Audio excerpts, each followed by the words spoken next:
जय माता जी प्रफुल्ल भाई। जय माता जी। जय माता जय माता જાડેજાને મિત્રો, હું છું લોકગાયક પ્રફુલ્લ જેઠવા। આજનો આપણો વિડીયો ને કોન્સેપ્ટ એટલે માણસ इंसान खुद अपना कर्म भूल जाता है। कोई छोटा है कोई बड़ा है। जो बड़ा है वो ऐसा समझता है कि मैं बड़ा हूं तो इसका इंसल्ट कर दूं, इसका अपमान कर दूं। बराबर। ये बहुत गलत फहमी है दोस्तों, याद रहे। एक दिन जो सीढ़ी चढ़कर आप ऊपर चढ़ते हैं ना, वही सीढ़ी का पगथिया और टप्पा सब उतर के वापस उतरना है इंसान। जिसका भी हम इंसान का इंसल्ट अपमान करते हैं उसके पास वापस माफी मांगनी ही पड़ती है। उसी बात को लेके हम आज एक सुंदर मजा के एक रूपक लेके हम आपके सामने पेश हुए और वही बात लेके आपके सामने आ रहे हैं। मानव सेवा ट्रस्ट के एक जानी मानी हस्ती हमारे बटुक भाई डाटमिया, हरिहंद्र ट्रैवल्स के मालिक। तो आइए, तो दोस्तों ध्यान से बात सुनिए कि एक राजकुमारी किसी का इंसल्ट, किसी का अपमान करती है बड़े दरबार में। जब उसका विवाह रचाया जाता है तभी उसका स्वयंवर की रचना होती है घर में, राजभवन में। वो लड़की हर एक कुंवर को नापास करती है और उसके सामने क्या होता है आगे सुनिए ये बात बटुक भाई से। बराबर प्रफुल्ल भाई। प्रफुल्ल भाई, पृथ्वी गोल है, जहाँ शुरू होता है वहां एंड होता है। बराबर। जो भी आप करेंगे आपको वहां आके वही करना, आपके साथ वही होगा।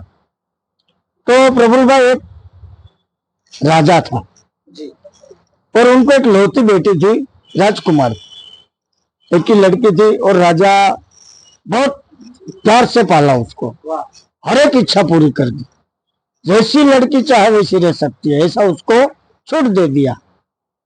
तो इतना उसको छूट दे दिया कि वो धीरे धीरे धीरे भूल गई कि मैं एक लड़की की जात हूँ, मैं औरत हूँ। तो वो हिसाब से जीने लगी।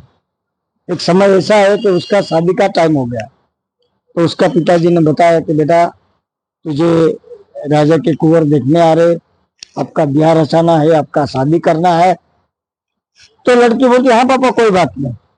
लेकिन जब कोई भी कुंवर देखने आता है तो उसका इंसल्ट कर देती है, उसका अपमान कर देती है और बोलती है मुझे पसंद नहीं है। 1 2 3 4।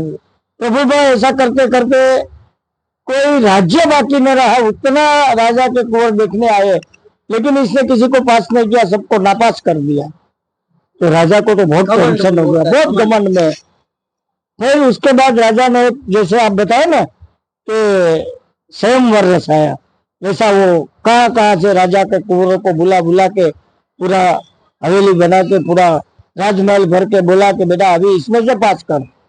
उसमें भी राजकुमारी सबको अपमान करती है, ये बड़ा है, ये छोटा है, ये काला है, ये गोरा है, ये दाढ़ी वाला है, ये बुच बिना का है। किसी का हाँ नहीं बोलती है, किसी को सबका अपमान करके मना कर देती है शादी के लिए। फिर राजा की जो पत्नी होती है महारानी, वो रानी जी बोलती है कि आपने इतना इसको सर पे चढ़ाया कि कोई इंसान की बात समझती नहीं है, केवल घमंड में चलती है। फिर एक दिन ऐसा है प्रफुल्ल भाई कि फिर राजा ने बोला कि बेटा देख, ये लास्ट तेरा जो मैं कर रहा हूँ वो लास्ट दिन है। सब राजाओं को बुलाऊंगा, सब कुंवरों को बुलाऊंगा, उसमें से तुझे पास करना है और तुझे शादी करना है। अगर तूने इसमें से किसी को पास नहीं किया तो मैं तेरा शादी किसी भिखारी के साथ कर दूंगा। राजा बहुत खुन्नस में आ गया, उसको ये लग गया कि मैंने बेटी को कैसे पाला, ये दिन देखना पड़ रहा है। ऐसा करते करते प्रफुल्ल भाई फिर उसने स्वयं वर रचाया, सबको बुलाया, लेकिन ये किसी को पास नहीं कर रही है। जिस कुंवर को देखती है तो बोलती है लंबा है, ये काला है, ये भिखारी जैसा है। ऐसा करके अपमान करके, सबका अपमान करके छोड़ देती है। किसी को शादी के लिए हाँ नहीं बोलती है, फिर राजा उस वक्त भी बोलता है कि बेटी आज का दिन है, इसमें से पास कर ले, वरना मैं तुझे भिखारी के साथ शादी कर दूंगा। फिर वो सब खलास हो जाता है, सब चले जाते हैं, वो समय चला जाता है। फिर दूसरे ही दिन राजमहल में कोई भिखारी आता है और राजा को दिमाग में घुस जाता है कि भाई अब इसके साथ तेरा शादी करूंगा। और भिखारी को बुलाता है और बोलता है कि भाई मैं मेरी लड़की का शादी तेरे साथ करता हूँ और ये तेरी धर्म पत्नी है, आज इससे फेरा ले ले और यहाँ से लेके चला जा। वो सेम चीज हो जाता है, शादी हो जाता है, वो भिखारी लेके चल देता है। भिखारी के गांव के बाहर रोड के ऊपर एक छोटा सा झुपड़ा बना के रहता है। फिर वो झुपड़े में भिखारी बोलता है कि देख मैं हर दिन एक मेरा ही अकेला खाना भीख मांगता था, अब अपने को दोनों का खाना का भीख मांगना पड़ेगा, तो मैं मांग के लाऊंगा, अगर तेरे से पूरा होगा तो ठीक है, नहीं तो तुझे भी भीख मांगनी पड़ेगी। तो बोलते ठीक है। ऐसा करते करते करते समय चला गया। फिर ये राजा की कुंवरी थी, ये तो राजमहल में पूरा ऐश और आराम से रही थी, पूरे भिखारी का टुकड़ा खा के उसका दिन कैसे जाएगा। तो वो भिखारी जब भीख मांगने गया तो राजमहल में गया, तो राजमहल में कोई फंक्शन था, कोई प्रोग्राम था। तो वो उधर सैनिकों ने बोला कि भाई भिखारी तेरा जो पत्नी है वो अगर काम कर सकती है तो कल यहाँ भेज दे, यहाँ फंक्शन है, बहुत बड़ा काम है, तो उसको कुछ मिल जाएगा। तो उसने जाके अपनी पत्नी से बात किया जो राजकुमारी थी, तो उसने बोला हाँ मैंने 15-20 दिन हो गया कुछ अच्छा खाना नहीं खाया, मुझे भी जाना है, मैं काम करके खाऊंगी। तो उधर काम करने जाती है, बर्तन घिसती है, राजा के राजमहल में साफ सफाई करती है। फिर उसको वो बहुत अच्छा खाना था, तो उसको दिल में ऐसा लगा कि ये खाना मैं ले लूं और घर पे जाकर दोनों मियाँ बीबी खाएंगे। तो खाना लेके निकलती है तो द्वारपाल उसको रोक के बोलता है कि ये क्या है, तो बोलता है तो मैं खाना लेके जा रही हम दोनों के लिए। बोलता है नहीं, ये राजमहल में इसको चोरी बोलता है, तुम किसी को पूछा? बोलता है नहीं, फिर तुमको सजा मिलेगी। तो फिर उसको राजा के पास ले जाता है और राजा उसको सजा देता है, तो ये चोरी है, तुमको सजा मिलेगी, इसको काली कोठरी में डाल दो। फिर दूसरे दिन उसको फिर बुलाया जाता है और वो बोलती है भिखारी कि मेरी सजा क्या है राजा जी? तो बोले तेरी सजा ये है कि आज पूरी सभा भरूंगा, सब राजकुमार आएंगे, राजा आएंगे, सबके सामने तुझे भीख मांगनी पड़ेगी, माफी मांगनी पड़ेगी और बोलना पड़ेगा कि भाई मैंने ये चोरी किया था, मुझे इसकी सजा है, मैं माफी मांगती हूँ, फिर तेरी सजा माफ हो जाएगी। बोले ठीक है राजा। फिर सभा भरी और सारे राजकुमार आ गए, राजा आ गए, कहाँ कहाँ से बुलाया सबको, पूरा राजमहल भर दिया और राजा आए नहीं थे, तो राजा का इंतजार कर रहे थे। उतने में राजा आए, तो राजा सिंहासन पे बैठे। तो वो राजा कौन थे मालूम प्रफुल्ल भाई? जो भिखारी बना था, जो भिखारी था, अच्छा, वही उस राज का राजा था। वाह।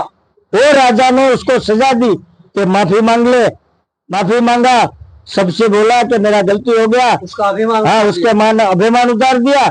उसके बाद जो पत्नी पूछती है कि आप राजा हो या भिखारी हो?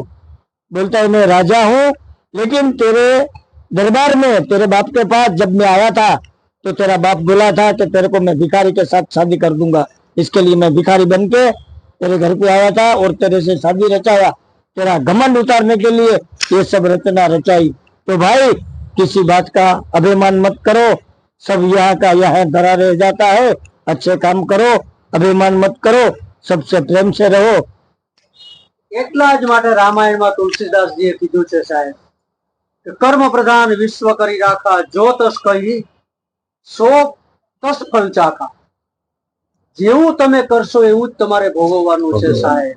આજ કાંઈ હોય તોય ભલે અને કાલે ન હોય તોય ભલે, એટલે હંમેશા એક જ ચાલમાં ચાલવું, એક જ ગતિમાં ચાલવું અને જે થાય તે પણ સાહેબ કોઈનું અપમાન કરવું નહીં જિંદગીમાં ક્યારે પણ આપણો કેવો સમય આવી જાય આપને ખબર નથી।